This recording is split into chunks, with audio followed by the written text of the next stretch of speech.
تو ہر چیز آہستہ آہستہ. اس سے میں ایک تھوڑی سی حیا کے خلاف بات ہے، لیکن ہماری سوسائٹی میں اس کو بہت اچھالا جا رہا ہے کہ یہ جو آج کل مردانہ قوت کے نام پہ ٹوپی ڈرامے ہو رہے ہیں نا، جوان آدمی میں کوئی کمزوری نہیں ہوتی. جب ہوتی ہے تو پھر ہر چیز ہی کمزور ہوتی ہے، ایک ساتھ ہی پوری باڈی کمزور ہوتی ہے انسان کی. اس لیے یہ ٹوٹکے موٹکے اور یہ اوٹ پٹانگ چیزیں کھانے کی ضرورت بولو نہیں ہے کہ جی یہ کھا کے پتہ نہیں تو 8 شادیوں کی طاقت پیدا ہو جائے گی، 16 شادیوں کی طاقت. بکواس ہے، سب فضول باتیں. جب تک چل پھر رہے ہو، بول رہے ہو، آنکھیں صحیح ہیں، کان صحیح ہیں، سوننے کی طاقت صحیح ہے، ہضم کرنے کی طاقت ہے، تو ساری طاقتیں ٹھیک ہیں. جب کمزور ہو گئے تو ایک ساتھ ہی ہو گئے سارے، سب کچھ، ساری کمزوریاں ایک ساتھ ہی پیدا ہوتی ہیں. تو جب تک باقی باڈی ٹھیک ہے تو باقی بھی ٹھیک ہے. الگ سے پتہ نہیں کیا کہ لے کے نسخے کھا رہے ہوتے ہیں، دوائیں کھا کے اپنے آپ کا بیڑا غرق کر رہے ہوتے ہیں. اس میں وہم زیادہ ہے لوگوں کو. اور اللہ نے ہر مسلمان میں 4 کی طاقت رکھی ہوئی ہے معذرت کے ساتھ.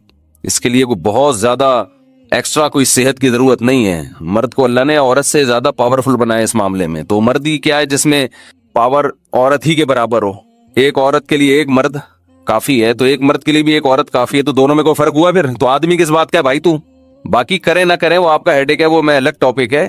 وہ تو میں پھر سوسائٹی کی جو ضرورت ہے، معاشرے کی ضرورت ہے، بیوہ طلاق یافتہ، وہ تو میں اس پہ بات کرتا رہتا ہوں. لیکن یہ جو آج کل ہے نا کہ کمزوری، یہ ایسے نہیں ہے ایسے جیسے لوگوں نے سمجھ لیا ہے. سب صحت مند ہی ہیں. ہاں کوئی خدا نخواستہ کوئی شوگر کا مریض ہے، کوئی ایکسٹرا کوئی بیماری ہے اس میں، تو ایک الگ بات ہے. جب تک آپ نارمل ہیں تو سب کچھ نارمل ہے. اس کے لیے حکیموں کے پاس، جو جعلی حکیم ہوتے ہیں نا، ان کے پاس مت جایا کرو، وہ بیڑا غرق کر دیں گے. جو پراٹھے ہضم کر رہے ہیں نا، روٹی ہضم کر رہا ہے، گوشت ہضم کر رہا ہے، تو اس کا مطلب صحیح ہے، ٹھیک ہے. باقی نفسیاتی مسائل ہوتے ہیں لوگوں کے ساتھ، اس کو وہ اب ایک آدمی کو غلط کاریوں کی عادت پڑ جائے. لوط علیہ السلام کی قوم کو لڑکوں سے بدفعلی کی عادت پڑ گئی تھی، تو ان کی عورت میں رغبت ختم ہو گئی، بیوی میں رغبت ختم ہو گئی. تو یہ جسمانی بیماری نہیں تھی، یہ روحانی بیماری تھی. اس کا علاج کوئی دوائیں نہیں ہے، اس کا علاج ہے کہ جو گندگی تم نے عادت ڈالی ہے اس عادت کو چھوڑو، تو پھر اللہ حلال میں رغبت پیدا کرے گا. تو جو زانی لوگ ہیں، زنا کرنے والے، بدکاریاں کرنے والے، غیر عورتوں میں دلچسپی لینے والے، ان کی گھریلو لائف بہت خراب ہو جاتی ہے. تو وہ جسمانی بیماری نہیں ہے، وہ مینٹلی ڈسٹرب ہوتے ہیں. وہ ان کو روزانہ کچھ نیا چاہیے. عیاشی ان کی مزاج کا حصہ بن جاتی ہے. جیسے جو روز مرغے کھائے گا تو دال اچھی لگے گی، پھر اسے بیلنس ہے نا، کبھی مرغا کھا لیا کبھی دال کھا لی. اب آپ روزانہ ہی مرغے پھوڑتے رہو گے تو مر جاؤ گے آپ. تو حلال میں اللہ نے اعتدال رکھا ہے، حرام میں اعتدال نہیں ہوتا. جو حرام کی طرف جاتے ہیں نا، زنا کرتے ہیں، تو وہاں سے تو بور ہوتے ہیں، لیکن گھریلو لائف ان کی برباد. بے حیائی کا سب سے بڑا اثر یہ پڑتا ہے کہ اس کی اپنی جو بیوی بچوں کی زندگی ایک وہ تباہ و برباد ہوتی ہے. اور کتنے برے اثرات بچوں کو جب پتہ چلتا ہے ہمارا باپ ایسا ہے، بچوں کے دل میں باپ کی عظمت نہیں رہتی ہے. آپ کہتے ہیں نہ رہے عظمت تو کیا ہوگا بھائی، آگے آپ کا بڑھاپا بھی آ رہا ہے. ابھی اولاد کو آپ کی ضرورت ہے، کل آپ کو اولاد کی ضرورت ہے، اور بہت جلد ہے. بڑھاپا کوئی ٹائم نہیں لگتا، کراچی میں تو اور جلدی آتا ہے.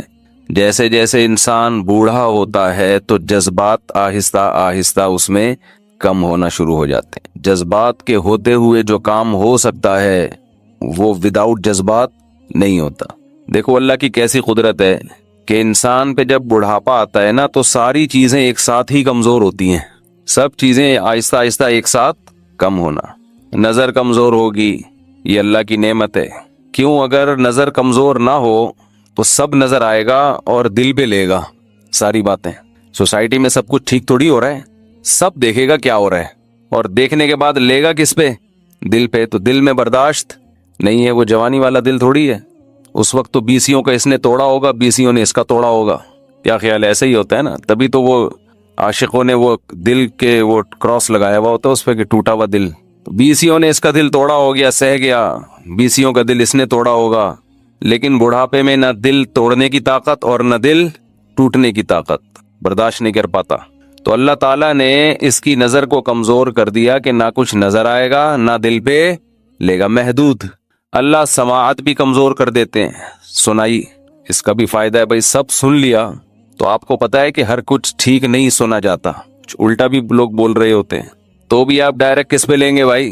دل پہ لیں. اللہ کہتے ہیں ان کو سناؤ ہی نہیں. یہ 20 دفعہ ایک بات کو پوچھے بھائی کیا بولا ہے، تو اگلے کو پھر بیان چینج کرنے کا موقع مل جائے. پہلی دفعہ میں تو دادا ابو کے سامنے بہت غلط بولا تھا، لیکن جب دادا نے وضاحت طلب کی تو پھر پوتے نے بیان بدل دیا. کہ پہلی دفعہ میں یہ سمجھ میں آ جاتا تو دادا ڈائریکٹ کس پہ لے کے جاتے؟ دل پہ لے جاتے. دانت بھی اللہ کمزور کر دیتا ہے. وجہ اس کی ہے کہ اگر ویسے ہی دانت ہوتے نا بڑھاپے میں تو پھر وہی چیزیں کھاتے مرغے، اور پیٹ میں ہضم کرنے کی صلاحیت ہے نہیں. تو اللہ میاں نے کہا دانت بھی کمزور کروں گا تاکہ لیکوئڈ چیزیں کھاؤ، دلیا کھاؤ، ڈبل روٹی کو چائے میں ڈبو ڈبو کے کھاؤ. تو رشتے کا انکار ہوا تھا نا اس وجہ سے جوانی میں، وہ بڑھاپے میں وہ اب ڈبو کے کھاؤ. تو یہ اللہ کی نعمت ہے کہ چند دن اللہ نے جوانی کے دے دیے، چل پھر رہے ہیں، 4 شادیوں کی باتیں کر رہے ہیں، کرے نہ کریں باتیں تو کر رہے ہیں نا. بڑھاپے میں تو وہ باتیں بھی زہر لگتی ہیں کہ کیا بات کر رہے ہیں مفتی مولوی صاحب، کچھ اور نہیں آتا تمہیں. اور تیسری چیز نبی نے فرمایا فراغ کا قبل شغلق، جیسے جیسے آپ کی عمر بڑھے گی نا آپ کی مشغولیت کم ہونے کے بجائے بڑھے گی. جتنا ویلا جوانی میں ہوتا ہے نا، پنجابی میں ویلا ہی کہتے ہیں نا، اتنا ویلا بڑھاپے میں نہیں ہوتا. مصروفیت بڑھتی ہے. لوگ ہمیں کہتے ہیں پہلے تو آپ بڑے آرام سے مل لیا کرتے تھے، آج کل شارٹ ہی رہتے ہیں مارکیٹ سے. بھائی پہلے مصروفیت کم تھی، اب کیا ہے، پرانے دوست ہیں نا. تو یہ تو انسان کی جیسے جیسے آگے جائے گا مصروفیت اور کام بڑھیں گے. آپ کو بہت سے لوگ نظر آئیں گے، ہاں بیماری میں مصروفیت ختم، وہ تو پھر بیماری کی فکر ہی ایک مصروفیت بن جاتی ہے کہ اس کو ٹھیک کیسے کروں میں. اور آپ نے فرمایا غنا کا قبل فقرق، آج اللہ نے جو مالی وسائل دیے ہیں عین ممکن ہے کل یہ نہ رہیں آپ کے پاس. ہم نے بڑے بڑے مالداروں کو دھڑام سے نیچے آتے دیکھا ہے. آپ کی زندگی اگر ایسے گزر جائے نا، آپ صرف فرائض اور واجبات پورے کر لیں اور کچھ بھی نہ کریں تو اللہ کی نظر میں آپ کامیاب ہیں. بس جس چیز کو اللہ نے کہہ دیا تم پہ فرض ہے کر لو، جس چیز کو کہہ دیا کہ نہیں کرو اس سے بچ گئے. بس یہ ہے پہلا اسٹیپ کامیابی کا. آخرت کے عذاب سے بچ جائیں گے، دنیا میں بھی اللہ پاکیزہ زندگی دے گا. اللہ کا وعدہ ہے فَلَنُحْيِيَنَّهُ حَيَاةً طَيِّبَةً. طیبہ کا مطلب صرف پاکیزہ نہیں، اٹریکٹیو. آپ کو اپنی زندگی میں سکون محسوس ہوگا، مزے کی زندگی گزرے گی. صرف اتنا کر لو. اور جن چیزوں سے بچنے کا حکم دیا نا اس میں بھی اللہ کہتا ہے جو بڑے بڑے گناہ ہیں ان کو چھوڑ دو، چھوٹے موٹے معاف کر دوں گا میں. اور آسان کر دیا، لو بھائی ان تجتنبوا کبائر ما تنہون عنہ نکفر عنکم سیئاتکم، اگر تم بڑے کبیرہ گناہوں سے بچو گے چھوٹی موٹی خطائیں مٹا دوں گا. نکفر ایسے جیسے ربڑ لے کے نہیں مٹائی جاتی، وہ مٹ جاتی ہے نا چھوٹی چیز. گناہوں کے پہاڑ ہیں تو وہ نہیں مٹتے، وہ توبہ سے معاف ہوں گے. اور یہ جو گناہوں سے اللہ نے بچنے کا حکم دیا ان میں وہ گناہ بھی داخل ہیں جن کا اللہ کے حقوق سے تعلق ہے، وہ گناہ بھی داخل ہیں جن کا مخلوق کے حقوق سے تعلق. اللہ کے حقوق میں بھائی نماز قائم کر لو 5 ٹائم. نماز چھوڑ دینا صغیرہ گناہ ہے یا کبیرہ ہے؟ کبیرہ گناہ ہے. اس سے بڑا جرم اسلام میں ہے ہی نہیں. بس یہ سوچا کرو اگر چھوڑنے کی گنجائش ہوتی تو میدان جنگ میں دشمن کے سامنے لڑتے ہوئے اللہ کہتے تھا کہ چھوڑ دو. وہاں اجازت نہیں ہے تو اب تو کوئی عذر چلے گا ہی. حالانکہ وہ سفر بھی تھا اور سامنے دشمن بھی ہے، وہاں اجازت نہیں تھی. تو پہلا کام اللہ میاں نے کہا کہ نماز قضا مت کرو. دوسرا رمضان کے روزے جو اللہ کے حقوق میں ہے، سوری اس سے پہلے زکوٰۃ ہے. تیسرا رمضان کے روزے. چوتھا زندگی میں ایک مرتبہ حج. اسی طرح اللہ کے حقوق میں یہ بھی داخل ہے کہ اللہ کی تغییر نہ کی جائے، جس ڈیزائن میں اللہ نے پیدا کیا ہے نا اس کو تبدیل نہ کیا جائے. تبدیلی بڑی نوعیت کی ہوگی تو بڑا جرم ہے. مثال کے طور پر آج کل جو اپنی جنس کو تبدیل کر رہے ہیں، یہ بڑی نوعیت کی، بہت بڑی نوعیت کی تبدیلی ہے نا. مرد پیدا کیا اور آپ کیا بن رہے ہیں؟ عورت. حدیث میں اس پہ صاف لعنت ہے. لعن اللہ المخنثۃ من الرجال، کہ جو مردوں میں عورت بننے کی کوشش کرتے ہیں اللہ کی ان پر لعنت. لعنت چھوٹے گناہ پہ ہوتی ہے، بڑے گناہ پہ ہوتی ہے. اسی طرح لڑکوں سے بدفعلی کی طرف جانا، ہومو سیکسولیٹی کی طرف جانا، یہ سب یہ چھوٹے گناہ نہیں ہے. اسی طرح ایک بات کہتے ہوئے ڈر تو لگتا ہے، لوگ بدک جاتے ہیں، لیکن داڑھی کاٹنا بھی خوب سمجھ لو چھوٹا گناہ نہیں ہے. تغییر خلق اللہ ہے. یہ تو گوروں انگریزوں کا جب دنیا میں تسلط ہوا اس کے بعد لوگوں میں یہ شروع ہوا. اس سے پہلے کوئی جانتا بھی نہیں تھا. مسلم کلچر میں صلاح الدین ایوبی کے دور کا واقعہ ہے نا، ایک بچہ رو رہا تھا کسی گورے کو دیکھ کر، تو لوگوں نے پوچھا کیوں رو رہا ہے؟ اس نے کہا پہلی مرتبہ اس نے بغیر داڑھی کا آدمی دیکھا ہے. وہ ڈر گیا بیچارہ. کسی بغیر داڑھی والے کی توہین مقصد نہیں ہے، لیکن ہمارے نبی صلی اللہ علیہ وسلم کا حکم ہے یعفوا اللحى، داڑھی بڑھاؤ، وقصوا الشوارب، خالف الیہود والنصارى. بہت ساری احادیث ہیں اس پر، اور یہ تغییر خلق اللہ میں داخل ہے. تو ہمت کر کے رکھ دو، چھوڑ دو یار، کچھ نہیں ہوتا، اور اچھے لگو گے. چہرے پہ ایک رونق آ جائے گی، بہت سے گناہوں سے اس وجہ سے بچ جاؤ گے. داڑھی رکھ کے سینما گھر کی لائن میں کھڑا ہوا اچھا لگے گا آدمی. اچھا لوگ کیا کہتے ہیں کہ ہم چونکہ فلم دیکھتے ہیں تو اب داڑھی رکھ کے فلم دیکھیں تو پھر داڑھی بدنام ہوتی ہے. تو بجائے اس کے کہ فلم دیکھنا چھوڑیں، داڑھی کو بدنامی سے بچانے کے لیے، یہ تو وہی ہو گیا. ایک آدمی نے بوڑھی ماں کے فضائل سنے کہ بوڑھی ماں کا دل دکھانا بہت گناہ ہے. تو اس نے کہا بوڑھی ماں تیرا تو ہر وقت ڈانٹ ٹپٹ کرتی ہے، دل تو میں تیرا دکھاؤں گا. تو اس نے بوڑھی ماں کو ہی مار دیا. کہ نہ ماں رہے گی نہ اس کے حقوق رہیں گے. تو ایک چیز گناہوں سے روکنے والی تھی تو آپ نے اسی کا اڈا بھی اڑا دیا. یہ تو پھر مسلمان بھی برائی کرتا ہوا اچھا لگتا ہے کیا؟ اسلام بدنام ہوگا نا. تو اس کا حل یہ ہے کہ اسلام کو بدنامی سے بچایا جائے, نہ یہ کہ اسلام چھوڑ دیں آپ. اب کوئی مولانا صاحب کسی مسلمان کو سمجھا رہے تھے کہ تو کرپشن کرتا ہے غیر مسلم کنٹریز میں جا کے, اس سے اسلام بدنام ہوتا ہے. لوگ کہتے ہیں مسلمان کرپٹ ہوتے ہیں, تو اس نے کہا اچھا اسلام بدنام ہوتا ہے, چلو میں اسلام ہی چھوڑ دیتا ہوں. تو یہ تو اور بڑا جرم کر دیا نا کہ ایک چیز جو تجھے برائی سے روکتی تو نے اس کو جڑ سے ابا کے حقوق کا تحفظ کے لیے ابا ہی مار دی ہے. تو یہ کوئی طریقہ نہیں ہوتا کہ آپ کہتے ہیں داڑھی رکھ کے میں گناہ کرتا ہوں تو داڑھی بدنام ہوتی ہے. تو بھائی داڑھی بدنام ہی سے بچانے کے لیے داڑھی کاٹ دو, داڑھی نہیں کاٹیں, وہ رکھیں آپ. ہمارے ایک مولانا صاحب تھے, صحافی بھی تھے, تو ہمارا ان کے ساتھ اندرون سندھ سفر ہوا تو کچھ وکیل لوگ آئے, انہوں نے فوراً, ان کی داڑھی تھی ماشاءاللہ, تو داڑھی کے نا یہ داڑھی والے یہ کر رہے ہیں, داڑھی والے یہ کر رہے ہیں, ان کے سامنے نا داڑھی پہ طنز کرنا شروع کہ دیکھو داڑھی والا اس دن وہ فلاں کام کرتا ہوا پکڑا گیا تھا داڑھی والا. تو ان کو مقصد یہ تھا کہ یہ داڑھی والے چور ہوتے ہیں, مطلب اس کا یہ تھا, اور ان کی داڑھی کا طنز کرنا مقصد تھا کہ آپ داڑیاں رکھ کے گھوم رہے ہیں اور بڑے فنٹر بن رہے ہیں, ہمیں پتا ہے آپ کیا ہیں. یعنی آپ لوگ ان کو تو نہیں کہہ رہے تھے نہیں آپ لوگ بڑے ہوتے ہیں اس طرح کے. تو انہوں نے کہا دیکھو بھائی, اللہ نے دو چیزوں پہ پابندی لگائی ہے, ایک داڑھی کاٹنے پر اور ایک غلط حرکتوں پر. جس نے داڑھی رکھ لی اس نے اللہ کے دو حکام میں ایک حکم تو پورا کر لیا نا, غلط حرکتیں نہیں چھوڑ رہا, ٹھیک ہے نا. جس نے نہیں رکھی اس نے کسی بھی حکم کو پورا نہیں کیا.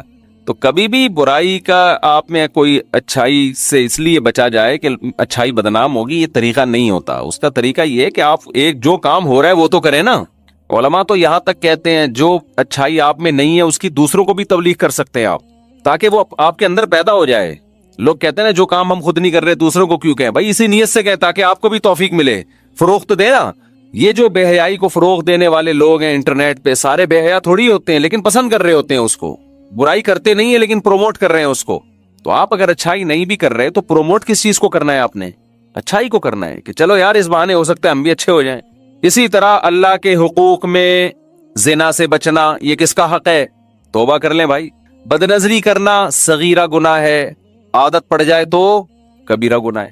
یہاں سے نوجوان خوش ہو گئے ہوں گے, اچھا بدنظری صغیرہ گناہ ہے, تو یہ خوب سمجھ لو جو بدنظری ایک دفعہ کرتا ہے بار بار بھی وہی کرتا ہے. ایسا نہیں ہوتا کہ سال میں ایک دفعہ اس نے کسی انٹی کو دیکھا اور یہ سوچ کے کہ بھائی صغیرہ ہو گیا, میرا ایک جو صغیرہ گناہ تھا وہ میرا پیکج کمپلیٹ ہو گیا ہے, اور صغیرہ پہ اللہ پکڑتا نہیں ہے. کیونکہ جو ایک دفعہ دیکھتا ہے وہی روزانہ بھی دیکھتا ہے, وہی بار بار بھی دیکھتا ہے. جو نہیں دیکھتا وہ ایک دفعہ بھی بولو نا نہیں دیکھتا. تو صغیرہ تو اس لیے شریعت نے کہہ دیا کہ بھائی 5 دفعہ ہو جاتا ہے, انسان ہے, کبھی نظر پڑ جاتی ہے, پھر دوبارہ بھی نظر اٹھا کے دیکھ لیتا ہے, گناہ ہو جاتا ہے. مایوس نہ ہو کہ یار اب تو میں کبیرہ کا مرتکب, اب تو میں توبہ استغفار کرو, آئندہ کے لیے حفاظت کرو. تو زنا کرنا کبیرہ گناہ ہے, قتل کرنا کبیرہ گناہ, بہنوں کی وراثت کھانا صغیرہ ہے کہ کبیرہ ہے؟ کبیرہ گناہ ہے. وراثت میں تاخیر کرنا تقسیم کرنے میں, آج کل کھاتے نہیں ہیں لوگ, کہہ رہے ہیں ابا کے انتقال کو 30 سال ہو گئے, ابھی ٹھہرو ذرا کریں گے, اماں کا بھی انتقال ہونے دو. تو یہ صغیرہ نہیں ہے میرے بھائی, ویڈیو نہ بنائیں, یہ صغیرہ نہیں ہے, یہ کیا ہے؟ کبیرہ گناہ ہے. جب لکھا ہوا ہو کہ ویڈیو نہ بنائیں پھر بھی بنانا صغیرہ ہے کبیرہ ہے؟ اچھا, عورت کا شوہر کی نافرمانی کرنا, چھوٹی موٹی نافرمانی ہر گھر میں ہوتی ہے, ان بڑے پیمانے پر نافرمانی کرنا, اس کی پرمیشن کے بغیر آپ بار بار گھر سے جاتی ہو, وہ پوچھ رہے کہاں بیٹھی ہو, آپ کون ہوتے ہو مجھ سے پوچھنے والے, اس کی وجہ سے وہ ڈپریشن میں جا رہا ہے. تو نبی صلی اللہ علیہ وسلم نے فرمایا وہ عورت جس کا شوہر اس سے راضی نہیں ہے وہ جنت میں نہیں جا سکتی. عورت کے حقوق میں جو انسان مخلوق کے حقوق ان میں سب سے پہلے اللہ نے شوہر کا حق رکھا ہے. اور مرد اگر اس کے بیسک حقوق ادا نہیں کر رہا, نان نفقہ ہے, اس کو کچھ ٹائم بھی دیا جاتا ہے, یہ سب چیزیں نہیں کر رہا, اس کو ذہنی ٹارچر کر رہا ہے, تو یہ صغیرہ ہے کبیرہ ہے؟ دیکھو یہ چیزیں کبھی کبھار صغیرہ میں آتی ہیں, ہر گھر میں ہوتی ہیں, کبھی کبھار تو یہ جہاں انسان رہتے ہیں تو 100% درست کون رہتا ہے, لیکن ایسے حالات ہیں کہ عورت کو ذہنی مریض بنا دیا, وہ ڈپریشن کی گولیاں کھا رہی ہے, یا ایسے حالات ہیں کہ عورت نے میاں کو ڈپریشن کا مریض بنا دیا. عدالتی خلے لے کے شادیاں جو ہو رہی ہیں آج کل, مرد کے بچے بھی گئے, بیوی بھی مارکیٹ سے شارٹ, بیگم صاحبہ کو کوئی اور پسند تھا, خلا لیا, چلو جی وہاں مفتی اور حضرات چیختے رہ جائیں اس خلا کی کوئی حیثیت نہیں ہے. تو یہ کون ہوتے ہیں؟ میں نے بھی ایک بیان تھا میرا خلا پر نا, اس پہ نیچے لوگوں کے بہت سارے نیگیٹو کمنٹس, بار بار کہہ رہے ہیں خلا کا حق تو اللہ نے عورت کو دیا ہے, یہ مولوی دیکھو کیا, یہ مولوی غلط گائیڈ کر رہا ہے. قرآن میں کہیں بھی نہیں ہے کہ خلا کا حق ایسے دیا ہے عورت کو کہ شوہر کی اجازت کے بغیر وہ خلا لے لے, ایسا قرآن میں کہیں بھی نہیں ہے, قرآن کے اندر موجود ہے. فلا جناح علیہما, میاں بیوی دونوں پر کوئی گناہ نہیں ہے کہ وہ ایگریمنٹ کر لیں. اگر دونوں حدود اللہ پہ قائم نہیں رہ سکتے اور عورت شوہر سے مطالبہ کرے کہ مجھے علیحدگی چاہیے, تو اللہ کہہ رہے ہیں دونوں پر کوئی گناہ نہیں ہے کہ شوہر مہر واپس لے کے اس کو چھوڑ دے. یہ ہے خلا. فی مفتدت بھی, فدیہ دے دے اس کو. تو فدیہ جانبین کی مرضی سے ہوتا ہے. معاوضہ جب بھی کسی چیز کا لیا جاتا ہے تو اگلا معاوضہ قبول کرنے پر راضی بھی تو ہونا. تو خلا اسلام میں ایک ایگریمنٹ ہے, تو دونوں طرف سے ہوتا ہے. اور بخاری کی مشہور حدیث ہے, نبی صلی اللہ علیہ وسلم کے دور میں خلا کیسے ہوا تھا. وہاں آپ صلی اللہ علیہ وسلم نے شوہر کو بلا کے راضی کیا تھا. خاتون نے نبی کی عدالت میں کیس دائر کیا کہ میں نہیں رہنا چاہتی. آپ نے ان کے شوہر کو بلایا اور ان کو حکم دیا طلقھا, ان کو طلاق دو. ان کے شوہر نے طلاق دی, پھر نکاح ختم ہوا ہے. سمجھتے ہو کہ نہیں سمجھتے؟ تو عام طلاق میں اور خلا میں فرق یہ ہے کہ عام طلاق مرد اپنی مرضی سے دے رہا ہوتا ہے, عورت کا اس میں مطالبہ نہیں ہوتا. خلا میں عورت کا مطالبہ ہوتا ہے. تو خلا عورت کا حق کا مطلب یہ کہ عورت بھی طلاق کا مطالبہ کر سکتی ہے. یہ مطالبہ کرنا ضرورت کے وقت ناجائز نہیں, اگر کوئی ضرورت ہو تو کر سکتی ہے, کوئی معقول وجہ ہو. آج ہماری عدالتوں نے کتنا آسان بنا دیا اس کو. ہاں پھر ٹھیک ہے, پھر ٹھیک ہے. ہاں کورٹ اس کو کہہ رہی ہے شوہر کو خلا دے دو, پھر شوہر دے دے, سائن کر دے, پھر ٹھیک ہے.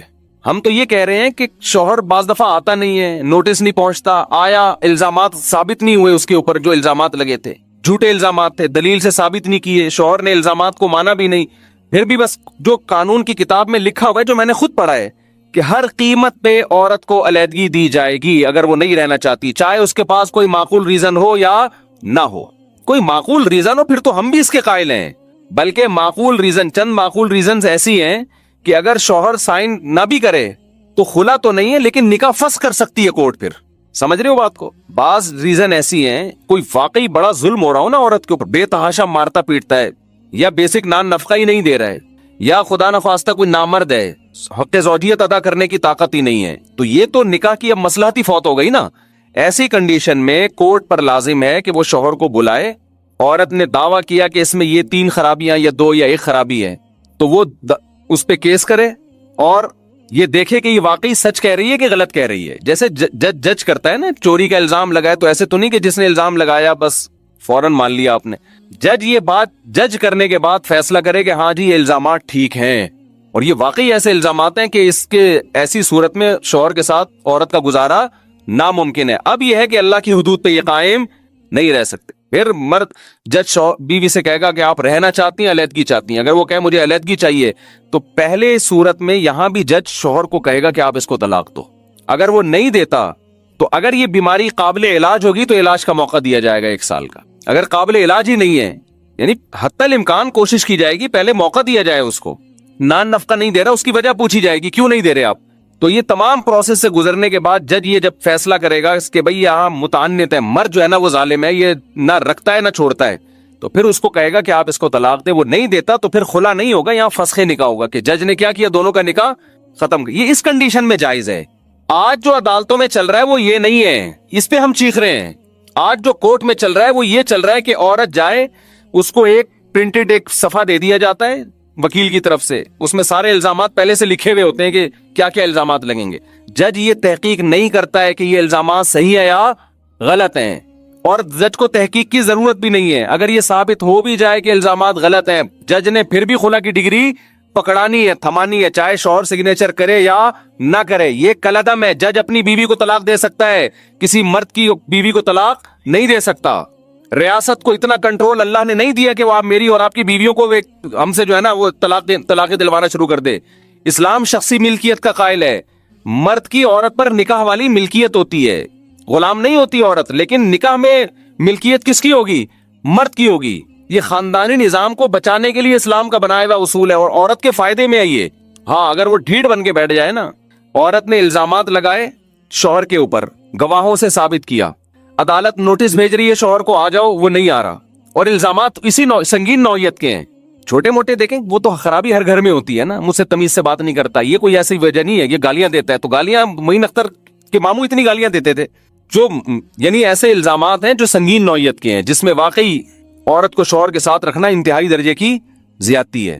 بے تحاشا مارتا پیٹتا ہے, اور نشہ کرا رہا ہے, اس کو کرا رہا ہے نشہ. یہ تو غلط ہے نا, یہ تو زیادتی ہے نا. یہ بھی اسی نوعیت کی ہے, نہیں بہت ہی واضح طور پر ہو نا. آج کل جو خلا آ رہے ہیں تمیز سے بات نہیں کرتا, گالیاں بہت دیتا ہے, گندی گندی گالیاں دیتا ہے. غلط کرتا ہے ہم کو اس کو پروموٹ نہیں کر رہے. تو اسی طرح شراب پیتا ہے, اگر نشہ کرتا ہے تو یہ خلا کی, یہ فسخ نکاح کی بیس نہیں ہے. شراب پی کے کرتا کیا ہے, اگر بے تحاشا مارتا پیٹتا ہے اور ظلم کر رہا ہے نا, تو وہ پھر اس کو بیس بنایا جائے گا. تو خیر اس میں پھر یہ ہے کہ اگر وہ ہٹ دھرم ہو کے ضدی بن کے بیٹھ گیا, نوٹس آ رہے ہیں. اچھا یہاں بھی ایسا بھی ہوتا ہے کہ نوٹس بھی عدالت یہ نہیں دیکھتی کہ صحیح گھر پہ پہنچ رہا ہے کہ نہیں پہنچ رہا. شوہر بیرون ملک میں اندرون کچھ بھی نہیں دیکھا جاتا. جنرل مشرف کے جو سیاہ کام ہے نا, کارنامے, ان سیاہ کارناموں میں ایک اس خاندانی نظام کو تباہ و برباد کرنے کا صحرا بھی جنرل مشرف اپنے ساتھ قبر میں لے کر گئے. یہ سارا گند کس نے مسلط کیا ہمارے اوپر؟ جنرل مشرف نے. پورے خاندانی نظام کی اب ایسی کی تیسی ہونے جا رہی ہے ہمارے یہاں سوسائٹی میں. اور ہماری دینی تنظیمیں اس وقت بھی خاموش تھی, اب بھی خاموش ہیں. اسلامی نظریاتی کونسل اس وقت بھی خاموش, اور اب بھی الحمدللہ خاموش ہے. تو پتہ نہیں کیوں خاموش ہے, ان کی کیا مسلط ہے, واللہ عالم. ہم تو اچھی تعبیر ہی کرتے ہیں, کوئی وجہ وسیع تر مفاد میں ہی ایسا ہو رہا ہوگا شاید. تو خیر ان کو پتہ ہی نہیں ہوگا. تو اب مسئلہ یہ ہے کہ اگر شوہر ہٹ دھرم ہے, بلا رہے ہیں, نہیں آ رہا, تو پھر بعض فقہا کی رائے ہونا تو یہ چاہیے کہ گورنمنٹ اس کو پولیس کے ذریعے اٹھا کے لے کر آئے. کیوں نہیں لے کر آ رہی بھائی؟ اصل میں حکومت کا ایک یہ جو جنرل مشرف نے کیا نا کہ توڑواؤ, کیا کرو بھائی, جب نہیں رہنا چاہتی تو کیا کرو. وہ یہ نہیں دیکھنا چاہتے کہ معقول بیس ہے یا نہیں ہے. ویمن رائٹ کے لیبل لگا کے خاندانی نظام کو تباہ اور برباد کیا جا رہا ہے. لیبل یہ ہے کہ عورت کے حقوق, لیبل یہ لگا دیا کہ کس کے حقوق ہیں. یعنی عورت کو اگر پڑوس میں کوئی اور اچھا لگ رہا ہے نا, اپنا پرانا والا اچھا نہیں لگ رہا, تو یہ عورت کا حق ہے کہ یہاں چھوڑ کے وہاں چلی جائے وہ. اور کمال کی بات یہ کہ بچے بھی ساتھ لے کے جائے گی. اس کے حق میں ان بچوں کا کیوں بیڑا غرق کر رہے ہو یار آپ؟ کچھ بھی نہیں دیکھتی کورٹ. جج پابند ہے اس لا کا, جو اوپر سے وہ کر بھی نہیں سکتا. وہ کہتا ہے بھائی میں جو لکھا ہوا ہے میں تو اسی کا پابند ہوں. تو جس پہ جو بھگتتا ہے نا, اس پہ دل پہ آرے چلتے ہیں, اس کو میرا بیان سمجھ میں آ رہا ہوتا ہے. جو بھگتتا نہیں ہے وہ نیچے نیگیٹو کمنٹس کر رہا ہوتا ہے. اس مولوی کو دیکھو کیسی باتیں کر رہا ہے, بھگتو گے پتہ چلے گا. اور ویسے تو اب ویسے بھی جب خواتین میں جاب کا ریشو بہت بڑھ گیا ہے, تو دفتروں میں ایک سے ایک ہینڈسم ان کو نظر آئے گا. اور عورت ویسے بھی دل کی کمزور ہے. شوہر جس اسٹائل میں بات کرتا ہے نا, شوہر کو تو پتہ ہے تو میری ہو گئی ہے. اجنبی آدمی ہمیشہ ایسے پیارے اسٹائل میں بات کرتا ہے کہ عورت ہمیشہ اس سے دھوکے میں آتی ہے کہ میرا میاں کیسے بات کرتا ہے, اور یہ میرے باس میرے سے ماشاءاللہ کتنے کیوٹ ہیں, میرے باس ماشاءاللہ کتنے پولائٹ ہیں. اس کو یہ نہیں پتا یہ جب تک تیرا باپ نہیں ہے نا اس وقت تک یہ بات کر رہا ہے. جب یہ شوہر بنے گا پھر دیکھنا یہ کتنا پولائٹ ہوگا. وہ جو تیرا مکھنچو شوہر بیٹھا ہوا ہے نا, گیس بجلی کے بل دے رہا ہے, اس کی قدر کر تو. وہ تیرے بچوں کا باپ ہے. اس کو یہ لگ رہے ہیں سارے جو ہے نا ہینڈسم اسمارٹ اور اتنی تنخواہ, اور یہ مجھے گاڑیاں دلائیں گے اور یہ کریں گے, اور وہ پھر خلا لے لیا. عدالت کہتی ہے خلا بھی لو, بچے بھی لے کے چلی جاؤ. برباد عورت نہیں ہونا ہے, مرد کا کیا ہے؟ تو مرد تو زندگی گزار لے گا کہیں بھی, برباد تم نہیں ہونا ہے آخر میں. عورت کا حقوق خدا نے جو بیان کیے وہ صحیح ہے, اس کو اللہ نے پابند کیا ہے. جو مل گیا نا اب اسی کے ساتھ رہنا ہے, تم نے وفا کرنی ہے. اچھا ہے برا ہے جیسا بھی ہے برداشت کرو. ہاں ایک حد ایک سنگین نوعیت کے اگر اس میں ظلم ہے تو پھر اس کی صورت الگ ہے. وہ تو اگر وہ نہیں آ رہا تو پہلی کوشش تو عدالت کرے گی پولیس کے ذریعے اس کو اٹھا کے لے کر آئے کہ کیوں نہیں آ رہا بھائی, تو بیرون ملک ہے, اس کو مہلت دے گی آپ آ جائیں, یا اپنا وکیل ہائر کریں آپ. پھر بھی اگر نہیں آتا, پکڑائی میں نہیں آ رہا, تو پھر یہ بعض فقہا کہتے ہیں یہ سمجھا جائے گا کہ اس نے ان الزامات کو تسلیم کر لیا ہے. ایسی صورت میں بھی کورٹ اگر فسخ نکاح کرتی ہے, نکاح کو ختم کرتی ہے, تو اجازت ہے, کیونکہ وہ ایک متعنت ہے نا کہ نہ رکھ رہا ہے نہ چھوڑ رہا ہے. بھائی آ کے فیس تو کر, تو یہ تیرے پہ الزام لگ رہے ہیں, صحیح ہے غلط ہے بتا تو صحیح نا. اسی وجہ سے جو عورتیں خلا میں کیس دائر کرتی ہیں, ہم ان کے مردوں سے کہتے ہیں آپ عدالت میں جا کے سماعت ضرور کریں. اگر یہ الزامات درست ہیں تو مانیں, نہیں ہے تو آپ انکار کریں, کیونکہ ایسی صورت میں پھر عدالت خلا دے گی تو کورٹ کا تو خلا کورٹ تو دے دے گی, لیکن کسی بھی مفتی سے فتویٰ لیں گے تو وہ اس خلا کو نہیں مانیں گے. لیکن آپ اگر کورٹ میں گئے نہیں, پھر یہ اس کی علامت سمجھی جائے گی کہ آپ نے ان الزامات کو تسلیم کر لیا ہے. تو خیر جو اصل بات میں کر رہا تھا کہ عدالت سے آج کل جس طرح سے خلا لے رہے ہیں, یہ خلا لے کے کہیں اور شادی کرنا صغیرہ گناہ ہے کبیرہ گناہ ہے؟ کبیرہ ہے, زنا ہے. کیونکہ حلال و حرام کرنے کا حق اللہ نے کورٹ کے پاس نہیں رکھا, کہ کس کے پاس ہے؟ اللہ کے پاس.